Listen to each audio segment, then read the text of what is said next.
For those who have watched my Mad Musings channel for a while, you know my admonition never to license a product if you're creating a game, especially now. Usually it's because of all the legal loopholes you must jump through to satisfy the rights holder. Gone are the days of two companies working together symbiotically to create a game based on the other's products. I don't see anything approaching the success of West End Games' Star Wars or TSR's Marvel superheroes with the media companies keeping draconian controls of their IP these days. But there's another reason. Sometimes the product license doesn't have a large enough following to make it work. That's the case with today's topic, Amber by Phage Press. The game is innovative, groundbreaking, and diceless. It also requires the players to be versed in the lore of Zelazny's Amber Chronicles, and if you've read that series, you understand the problem. I'm Mr. Welch, and it's time to look into the game named after my 14th girlfriend. Amber was a passion project of the late Eric Wujek, best known for his work on Palladium's Rifts and other games. Phage Publishing first printed it in 1991. It's 250 pages with Stephen Hickman doing the cover art. Michael Kacharski handles the interior art. The game itself is based on the works of Roger Zelazny, and it's set in the world of Amber, the one true world, as every other world is a shadow of Amber. There are infinite alternate worlds, and the players will learn how to create them as they play. You're going to need really imaginative players for this game. Fair warning. Amber is most famous for being completely diceless. Outcomes are predetermined. If one player has a higher warfare stat than another player, they're always going to win in a fight. So the other player has to get friends, artifacts, or something similar to tip the odds in their favor. The best way to do this is to change the situation so the test being made is using one of the other stats in the weaker player's favor. But as the players are typically all immortal demigods with incredible regeneration powers, the game is highly political. If you're wondering how much you need to know to play the game, here's a quick summary of the topics you're going to need to be familiar with. The pattern, trumps, logris, and shadows. The game is heavily centered around the struggle between order and chaos, and these two concepts are sentient, and they hate each other. This is represented in the pattern, which is a physical manifestation in the form of, well, a pattern, that you can walk along its path, and it allows you to travel anywhere you can imagine. Of course, it's trying to kill you as you walk along its markings, but what isn't? The logris defines chaos, and taking its route gives you the secrets of sorcery, shape-shifting, and other magical effects, assuming it doesn't shatter your mind in the process. Shadows are alternate realities, each one a deviation from Amber, which is, again, the one true world. Trumps are magical cards with images. These allow you to communicate, travel, or interact with the person or place illustrated. Considering the game explains many of these topics by quoting the books directly, it helps to be already familiar with the Amber Chronicles. Character creation in Amber is paramount. The book devotes 10 pages to explaining how the auction works, going into too much detail. You will need all the players present at character creation. This isn't optional. This is where the politicking starts and can wreck a campaign before it even starts. Character creation is done through an auction to determine who's better at each of the 4 attributes. The 4 attributes are Psyche, Warfare, Endurance, and Strength. Each player gets 100 points to spend, and any points bid are spent. No takebacks. If you offer 15 points for Strength, and somebody outbids you with 20, you only have 85 points left for the rest of the auction. Now, if nobody else bids higher than 15 in the auction for Strength, you're the second strongest person in the game. And you can always raise your bid if you really want to be in first place. You don't have to bid. You can save your points for cooler stuff. You can also bid to match after the auction is over, but you lose ties with whoever actually bid in the auction. The auction isn't silent. After everybody's first in or outbid, everybody gets to bid for the top spot in each attribute. If you bid 25 for Strength and somebody one-ups you with 26, you're not going to get sniped. You can always spend more points to get ahead until there's only one winner. Then you see who paid out what, and you fill out the order of who's strongest in each category. You can even bid in reverse to gain points for later by becoming a mere mortal or a chaos minion in the stats. These give you points, but then you always fail the contested checks. The characters are way beyond human capabilities in all regards if they're at Amberite levels. The examples given was somebody with a single point of warfare as an Amberite, the lowest you can go, would let you devastate entire mortal armies single-handedly. That's how much of a gap between a single point of Amber level ability is to mortal levels of ability. But you don't want to spend all your points in the auction because there are other powers you will need to play. If you want to be able to jump to new shadows all by yourself, you need the pattern ability, which costs 50 points. You can buy various forms of magic like shapeshifting, power words, sorcery, or conjuration. You can acquire chaos magic or specialize in the tarot if you want.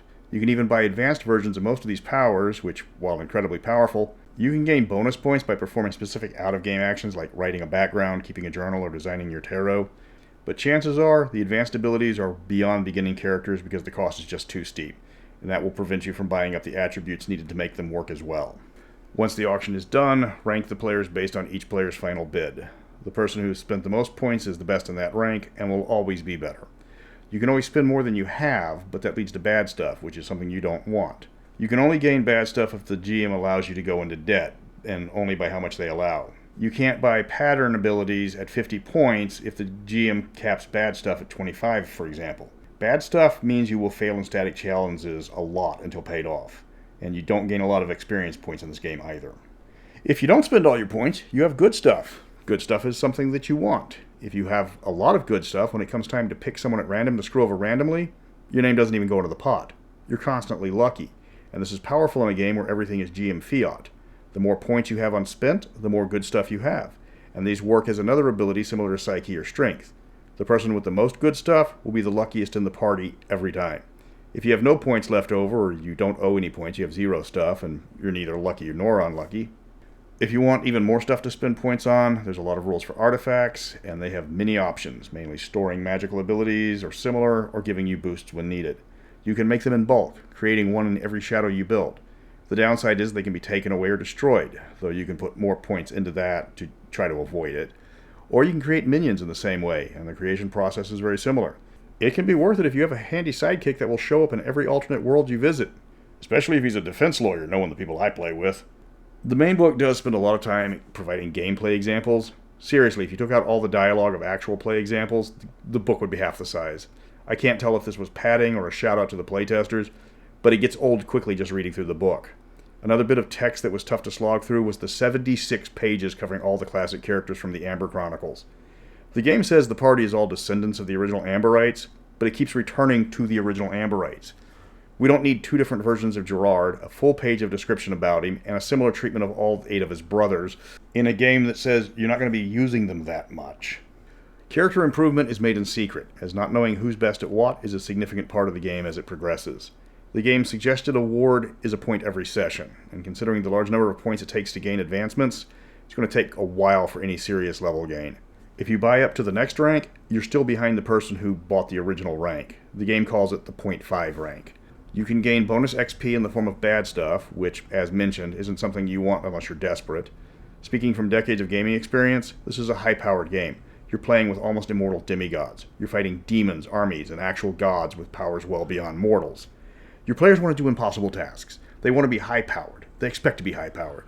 If you keep the points scarce, or worse, load them down with bad stuff so they can only take the high-level stuff, they're going to get bored. They can't be overpowered, they're already overpowered. Make them more overpowered to keep them happy. The only people they aren't overpowered against are each other, and the players are often their own greatest foes. 2 years later, Phage came out with Amber's only source book, Shadow Knight, which further introduces you to more aspects of the Amber Chronicles. It covers the second Amber series with the Merlin series and revisits the characters from the Corwin series in a couple of chapters that take up 120 pages of talking about NPCs in a 256-page book. There's some new stuff for players, including new powers for mere mortals and the broken pattern.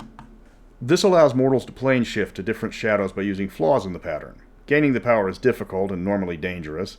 The book says the fatality rate of people trying this is well over 90%. But if you've got somebody, for whatever reason, is playing a normal guy in a game about plain walking demigods of almost infinite power, you might as well give him something to do. Amber was groundbreaking when it came out. It's a game that's almost entirely narrative.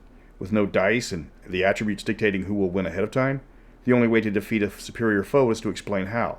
You will have to use trickery, treachery, teamwork, and tomfoolery to get the upper hand on people that you can't beat in a fair fight, or in most unfair fights. You have to use the various abilities that you have from just being a demigod or the magic or artifacts you have to buy. For veteran players, it's an exciting game. New players might get tired of all the talking. One of the game's most significant flaws is it requires all the players to make it work, not just in everyone working together, but making all the games. The players are ranked off of each other. If someone can't play or worse has to drop out because of scheduling or any other number of issues, it's going to monkey wrench the current game hard. The biggest problem with Amber is the setting. It's a classic setting. It's an expansive setting. People unfamiliar with it will not understand a massive chunk of this game, especially if you focus on all the NPCs. It's hard enough to keep track of all of your abilities as an Amberite, and keep track of all the shadows you can visit or create, but trying to remember who all these characters are with their back history and complicated politics can be a deal breaker. If you love Chronicles of Amber, you're going to want the game. You'll be dishing out $50 plus for each book, but the different second-hand sites seem to be full of them. There's a few clones of the game out there, and I will admit I haven't looked at them, so I can't tell you if they're good or bad, but just a general of what they are. Lords of Olympus takes the game out of Zelazny's setting and moves it to the Greek gods. At least it will be easier to explain to your players.